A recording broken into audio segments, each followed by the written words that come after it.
We're talking about the issue about Pukirat, bakit siya na-upload papuntang Dubai. At sa mga hindi nakakilala, si Pukirat ay isang social media influencer or content creator sa TikTok, sa Blue App, sa YouTube at kahit anong social media platform.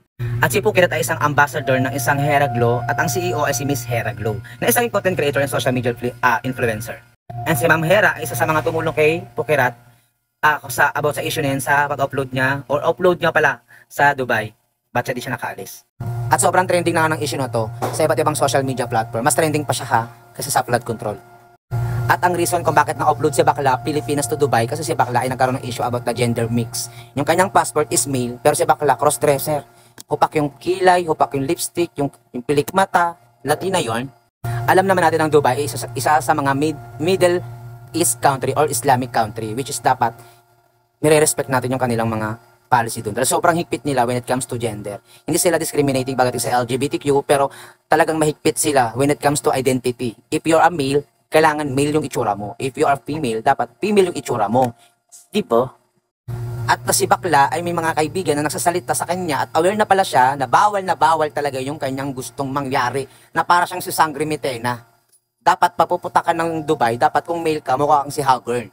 Pero kung nanggigigil. Wala naman kasi problema kung mag-mail ka muna pagdating sa immigration ng Dubai. Kasi pagdating naman doon sa Dubai, pwede ka naman din magsangre-sangre na doon, di ba? Kagaya ng mga ginagawa ng mga sikat ngayon ng mga komedyante, kagaya nila Donita, nila Tekla, mga crossdresser yung mga yan pa nag-show. Pero pagdating nila sa Dubai, sa immigration, panglalaki yung looks nila, kahit si Meme Vice, lalaki ang itsura niyan, pero pagdating doon sa Dubai, lagapak ang make-up, ganon. At si Bakla, dahil dyan, kaya siya nag-viral at marami na ding nagagalit sa kanya. Although mga followers niya, inaaway na yung mga kaibigan niya kasi sinisilat sa kaibigan ni Pukirat, which ba't daw hindi nila sinabihan si Pukirat o hindi daw sila nagbigay ng pag-aware kay Bakla. Which is aware naman si Bakla. Pinilit lang talaga ni Pukirat na maging ganun, magganda-gandahan. At baka tanongin nyo kung may experience na ba ako at nakapunta na ba ako ng Dubai. Guys, hindi pa ako nakakalabas ng bansa pero passport holder ako at ginagamit ko siyang valid ID at ang saya nyon, di ba? At wag nyo din akong binabash kasi hindi naman tayo epokrito rito at nag-research din tayo. At alam mo namang Dubai yun, auntie. Islamic country yun. Syempre dapat naging aware ka. At may mga kaibigan ka na mga may experience at nakapunta na doon na pinaalalahanan ka. Para sana nakinig ka. Kung gusto mo mag-glow na mag-glow, mag-grow na mag-grow, o ano ba yun? Makinig ka kasi sa mga sinasabi ng iba.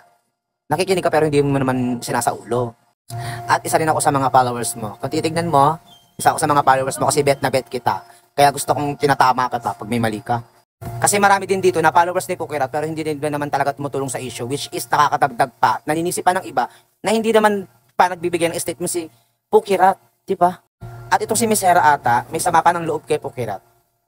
May mga screenshot na lumabas, kung gusto nyo makita, pumunta kayo sa TakTak apps. Tignan nyo doon yung mga screenshot. Ayoko magsabi dito kung ano yun sa screenshot kasi ibang usapan na yon. Pero gusto ni Ma'am Hera na si Pukirat muna mag-reach out or magbigay ng statement about sa mga nangyari, goods man or bads. At sinasabi ko yung issue na to kasi viral. Trending. Wala ka nung makita sa FYP ko, puro sira na lang eh. Edi pag-usapan na lang din natin, nung gigigil. At ang lesson dito hindi lang para kay Pukirat, para din sa ating lahat, napupunta pa lang papuntang Middle East country like Dubai. Kasi napakagandang bansa naman talaga ng Dubai. Isa sa mga pinangarap kong tuwaran na maging aware na tayo. Kasi yung nangyari kay Pukirat, isa yung sa lesson learned about din sa atin, hindi lang para kay Pukirat. Di ba? Kaya thank you Pukirat.